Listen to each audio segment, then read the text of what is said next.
యత్ర యోగేశ్వర కృష్ణ. మనం అన్నింటినీ ఎదుర్కొంటే ఎందుకంటే మన దగ్గర కృష్ణుడు ఉన్నాడు. కృష్ణుడు అంటే ఏంటి? ధ్యానం, యోగ పరాకాష్ట. అర్జున్ అంటే ధర్మ పరాకాష్ట. నేను చచ్చిపోయినా పర్వాలేదు అందరూ రక్షిస్తా అన్నాడు అర్జున్. అనలేదా? అవును సార్, అన్నాడు సార్. నేను చచ్చిపోయినా పర్వాలేదు రక్షిస్తాను. కృష్ణుడు ఏం చెప్పాడు? నేను ఎప్పుడు యోగ పరాష్ట అంటాడు. కృష్ణుడు ఎప్పుడు నిద్రపోలేదు తెలుసా? నిద్రపోలేదా? ఎప్పుడు నిద్రపోలేదు. రాత్రంతా కూర్చొని ధ్యానం చేసేవాడు. ఓకే. ఎప్పుడు పడుకుని లేదు. నెవర్. యా నిషా సర్వభూతానం తస్యాం జాగ్రత్త సంయమి యస్యాం జాగృతి భూతాన్ని సా నిషా పశ్యతే మునే. ఇది భగవద్గీతలో శ్లోకం.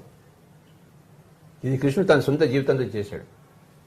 అంటే యా నిషా సర్వభూతానం. నిషా అంటే రాత్రి. సర్వభూతానం అంటే సకల ప్రాణికోటికి ఏదైతే రాత్రో యా నిషా సర్వభూతానం తస్యాం జాగ్రత్త సంయమి. ఒకనొక యోగి ఎప్పుడు జాగ్రత్తలో ఉంటాడు ఆ రాత్రిలో. యస్యాం జాగ్రత్త భూతాన్ని సకల ప్రాణికోటికి ఏదైతే జాగ్రత్త వస్తుందో యస్యాం జాగ్రత్త భూతాన్ని సా నిషా అది రాత్రిగా భావిస్తాడు ఒకనొక యోగి. పగల్ని రాత్రిగా చేస్తాడు, రాత్రి పగలు చేస్తాడు. రాత్రిని పగలు చేయడం ఏంటి? ఎరుకలో ఉంటాడు. పగల్ని రాత్రి చేయడం ఏంటి? ఇక్కడ ఇదమిత్తంగా ఉంటాడు, అంటున్నట్టు ఉంటాడు.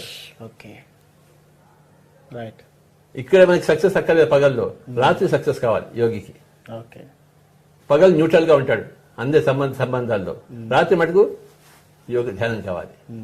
కృష్ణుడు ఎప్పుడు నిద్రపోలేదు. రాత్రి అంతా పగల రాత్రి అంతా కూర్చునేవాడు, ధ్యానంలో కూర్చునేవాడు. ఆయన కూర్చోకపోతే నువ్వు నేను కూర్చుంటామేమయ్యా? నువ్వు నేను ఉన్నట్టు ఆయన ఉంటాడు ఏంటి అక్కడ? మరి తేడా ఏమిటి? ఆయన పరమయోగి, యోగీశ్వరుడు.